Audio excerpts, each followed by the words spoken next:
What is going on, guys? Welcome back to another video. Today we are recapping the Giants defeating the Washington Redskins at Washington 19-10 to finish off the season. And this was a good win. This is a win to get us to 11-5. So we finished 11-5 in a year. That's pretty much all that there was to it. Nobody significant got hurt, which is what I was hoping for, more than us to win the game, because it really didn't matter at this point.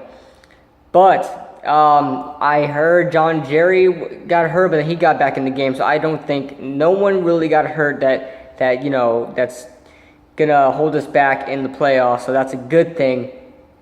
And you know what? The Giants played pretty well. They played, being that we only scored 10 offensive points, I still think we did well.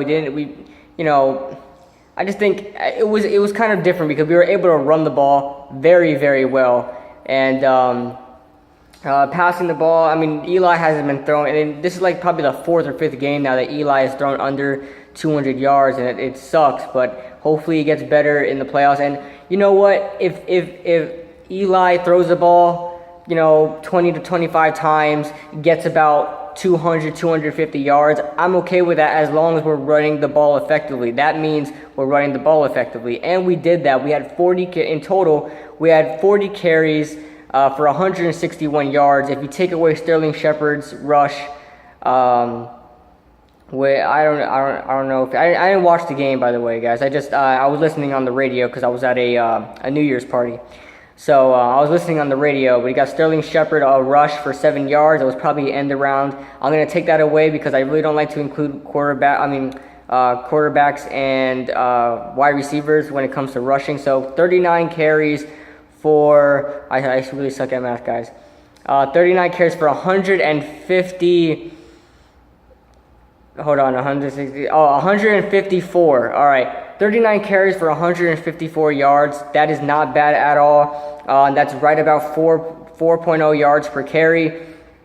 And Rashad Jennings did a decent job in the beginning running the ball, but then he just started running the ball for like no gain. That was towards the end where the Giants were just trying to run out the clock, and Washington knew that Rashad Jennings was just going to run up the gut to run the clock out. So that 2.9 yards per carry doesn't really tell to what he did on the field 2 days ago. But Paul Perkins, by the way, this is Paul Perkins' first career 100-yard rushing game, and it's the first 100-yard game from a single running back this year by a New York Giants running back. So that's a good thing. We finally got a 100-yard rusher. I didn't think it was going to happen. I knew Washington's rush defense was terrible, but we didn't get 100 on them last time, but we were able to get 100 this time from a single runner. So we did a great job running the ball. That needs to carry on in the playoffs. Paul Perkins, great job. But, guys, I know Paul Perkins is a running back for our future, but I don't think he's going to be our starting running back, someone that's going to be there for 10 years and be that that running back that everybody's going to know about, like Adrian Peterson. He's just not big enough.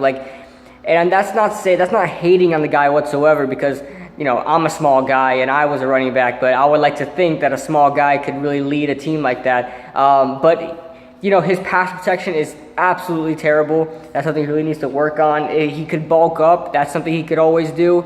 But he's very small. He's very small. He needs to learn how to pass protect. He needs to learn how to be an every down back. That is the reason why Shane Vereen was never really a starter per se.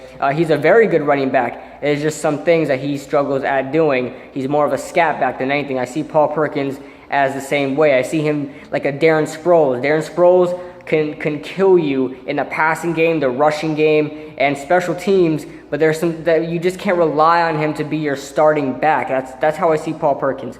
So I don't mind us, drafting a running back that's going to be our main back in this draft, because there's a lot of running backs to choose from, and I don't think we should just stick to Paul Perkins, because Rashad Jennings, he's probably going to be out of here by this year. He's probably going to retire. I think his contract is up too, so I got to check the free agents, but we'll save that for the wrap-up. But for this game, the Giants, the score doesn't say very much, because we did get that last touch. Trevin Wade once again takes takes a lateral to the house. I was there for the Tampa game, Tampa Bay versus the Giants game when Giants played in Tampa Bay last year. I went to that game, and the final seconds, Trevin Wade also took a lateral back to the house, and it was on the same side of the field, and he was in the same position. It just looked like a deja vu, and it was pretty cool to see. He did it once again to finish it off. But yeah, and then we kneeled for the extra point, just like what we did last year against Tampa Bay. And yeah, it doesn't really say as to much how much we dominated the Redskins. I mean, the first half, they could not move the ball around. The defense was all over Kirk Cousins. We got 4 sacks on Kirk Cousins today. Let's go to the sacks. And he threw 2 interceptions, both to DRC. DRC now our interception leader, 6 interceptions. But once again, I'll save that for the recap, the Giants season recap. Let's look at our sacks real quick. Okay, Landon Collins got a sack. So I believe he finishes off with 6 sacks on the year. For a safety, that's very good. And once he gets in his prime, I don't even believe he's in his prime yet, guys. I really don't. Once he gets in his prime, we're gonna start seeing him get like 8 sacks and like 4 or 5 interceptions. I can't wait for the future for Landon Collins. Who else got a sack? Damon Harrison got a sack. Leon Hall got another sack, so he finishes off with 2 sacks. And Dominic Rodgers-Cromartie gets a sack. I don't think he had a sack this year. Yes, I believe this is his first sack this year. I believe he got a lot of QB pressures and a lot of QB hits, but I don't think he was able, because I remember they started blitzing DRC a lot in the beginning of the season, but just wasn't effective. So I guess they stopped doing that, but he got his sack. And then, as far as the Redskins go, the Redskins didn't play bad. I mean, they fought for their spot. They came up short. They were really shut down in the first half. But they didn't play bad towards the second half. They were starting to come up. The Giants, I don't think the Giants really let them come up. I just think they just caught them off guard. And I think the Giants unintentionally took their foot off the pedal. They're like, oh, it's 10-0. We could slow it down a little bit, but we've got to make sure we win this game. But I think the Washington Redskins just wound up, scoring there. And Pierre Garçon absolutely killed us. I remember listening on the radio. Pierre Garçon dodges a tackle, dodges another tackle. He's going, I was like, when are they going to tackle this guy? It's taking 5 seconds after the catch for him to tackle. I thought he was running to the house. But, yeah, he didn't get to the end zone, except Jordan Reed. It was the only touchdown on the slant. Eli Apple gave up that one. I could see that happening. Jordan Reed is a huge guy. And then, Kirk Cousins balled out once again. I mean, he did have a lot of trouble. He got sacked 4 times. His QBR was 19.9. His quarterback rating was 74.3. But he threw for a lot of yards. That's what he does. He was second in the league in passing to finish off the year. So, I mean, he could damage you through the air. But the thing is, Kirk Cousins can't win you games. He's just not going to. And we're looking at the defense. Both defenses played a very good game. Mason Foster, holy moly. This guy was everywhere. I was listening on the radio, tackled by Mason Foster, tackled by Mason Foster, tackled by Mason Foster. He was everywhere. He had 15 solo tackles. 15. Two of them were assisted. That gives him 17 altogether. And 1 pass defense. Dookie and Nacho had 12 total tackles, and 7 solo. So those are your tackle leaders there. Landon Collins leads our team once again in tackles this game, 8 tackles. And then second place is Keenan Robinson, who also was all over the field. Eli did not throw an interception. Thank God. I believe we didn't have a turnover. Did we fumble at all? Don't believe we fumbled. So we had no turnovers this game. So that's a good thing. We need to, not turn the ball over in the playoffs. That's how we'll win games. And, there's not much to this game to really go over because it was really irrelevant. So let's just talk about what's going to happen in the playoffs. We're facing Green Bay at Lambeau Field as they are the number 4th seed. We are the number 5th seed. And, 2007, we beat them 23-20 in overtime. And then 2011, we beat them 37-20. That's when, the Hail Mary, that crazy first half Hail Mary came down, Hakeem Nicks. And, yeah, I mean, can we win this game? I believe we can.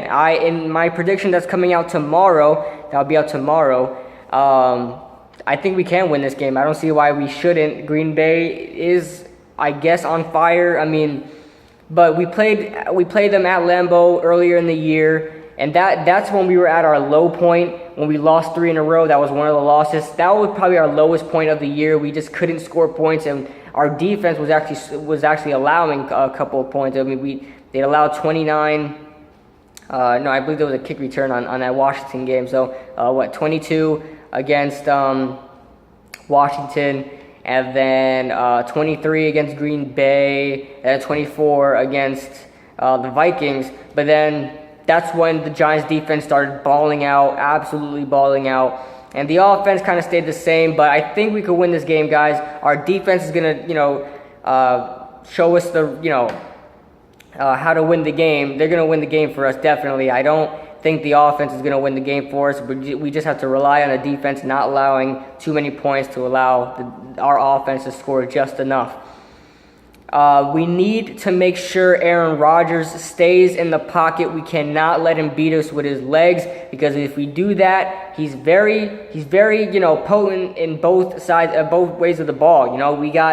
He could run the ball whenever he feels like it. He knows how to run the ball, meaning with his legs, and he could pass the ball very effectively. I don't want our defense to be like, oh, is he gonna run it with the ball, or is he gonna throw the ball? Is he gonna run with the ball or throw the ball? We need to shut down one of them. I suggest we shut down, keep contain on him, and make him nervous when he's exiting the pocket. That will win us the game right there.